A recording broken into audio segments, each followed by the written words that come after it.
بسم اللہ الرحمن الرحیم۔ مدینے پر حملہ کرنے کے لیے نکل رہے ہیں۔ اصل وجہ سن لیجیے بدر کی اصل وجہ، جب وہ لوگ 1000 کی تعداد میں مکہ سے نکل چکے تھے اور میرے آقا کو یہ خبر مل گئی، مخبر نے آ کر بتایا کہ جنگ کی تیاری سے مدینے کے اوپر حملہ آور ہونے کے لیے نکلے ہیں مکہ کے لوگ۔ اب نبی پاک صلی اللہ علیہ وسلم نے صحابہ سے فرمایا کہ ان کو مدینے پہنچنے مت دینا، اگر مدینے آ گئے تو مدینے کو توڑ پھوڑ کریں گے، شہر میں داخل ہوں گے، جنگ ہوگی تو کچھ نہ کچھ گھر ٹوٹیں گے، کسی کی آبادی اجڑے گی، کچھ نہ کچھ نقصان ہوگا، لہذا ہم خود مدینے سے باہر نکلتے ہیں۔ نبی پاک صلی اللہ علیہ وسلم اب اس ارادے سے اپنے صحابہ سمیت باہر نکلے۔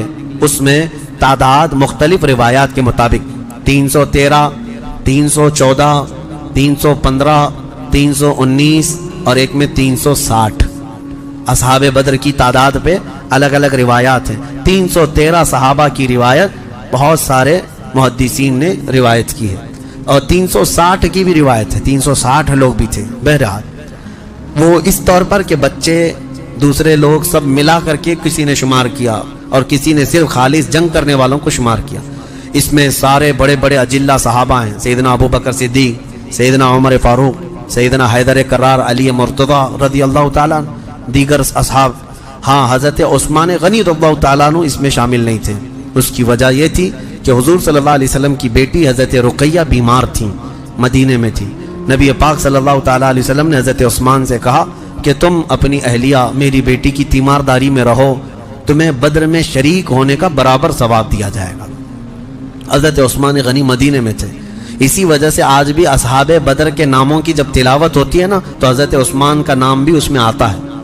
وہ اگرچہ جنگ میں گئے نہیں تھے لیکن اسماء بدر میں ان کا نام شامل ہے، آپ پڑھ کر کے دیکھنا یا سننا تو حضرت عثمان غنی کا بھی نام ہے، کیونکہ مال غنیمت جب تقسیم ہو رہا تھا تو حضور نے حضرت عثمان کو بھی اس میں سے حصہ دیا تھا۔ خیر، جب نبی پاک صلی اللہ تعالیٰ علیہ وسلم یہ صحابہ کو لے کر نکلے، اب مدینے سے 160 کلومیٹر مکہ کی طرف کا یہ راستہ ہے بدر۔ بدر ایک علاقے کا نام ہے، وہاں ایک کنواں تھا جس کا نام بدر تھا، جس کی وجہ سے اس علاقے کا نام بدر پڑا۔ اب حالات دیکھیں کیسے آزمائش کے بڑھتے گئے۔ میں مختصراً انداز میں آپ کے سامنے رکھوں گا۔ یہ جنگ کا پس منظر تھا، حضور لڑنے کے لیے گئے نہیں تھے بلکہ ڈیفینس کے لیے، کہ مکہ والے نکل چکے تھے۔ اب مکہ والے آ کر جس جگہ پڑاؤ کیے وہ بھی بدر تھا، وہاں کنواں تھا، پانی تھا، اس کے لیے وہاں پر ان لوگوں نے بھی قیام کیا۔